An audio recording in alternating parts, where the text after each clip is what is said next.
In this video, you'll learn how to fix the root not available issue in Trust Wallet. This guide will walk you through a series of steps that will help you resolve this problem effectively. To begin, open your preferred web browser and navigate to Google.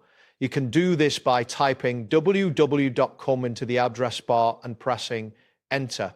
Once the Google homepage loads, you will see the search bar prominently displayed at the center of the screen. Next, locate the menu icon, which consists of 3 vertical dots, usually found in the upper right corner of the browser window. Click on this icon to reveal a drop-down menu with various options. After that, from the drop-down menu, select Privacy and Security.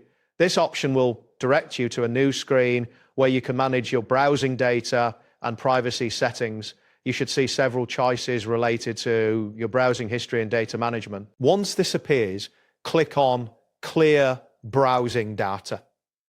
A new window will pop up, providing you with options to choose what type of data you want to clear, including browsing history, cookies, and cached files. Now, in the new window, find the option labeled Cached Images and Files and select it. You may also choose to check other options if you wish to clear more data, but clearing the cache is essential for fixing the root issue. After making your selections, click on the Clear Data button. This action will initiate the process of clearing the selected browsing data.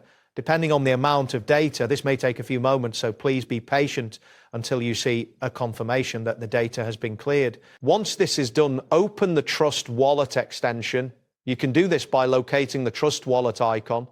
In your browser's extensions area, click on the icon to launch the extension and ensure that you are logged into your account if prompted. If the issue persists after following these steps, consider checking your internet connection. A stable and fast internet connection is crucial for Trust Wallet to function properly. You may also want to ensure that the Trust Wallet extension is updated to the latest version for optimal performance. That wraps up today's guide.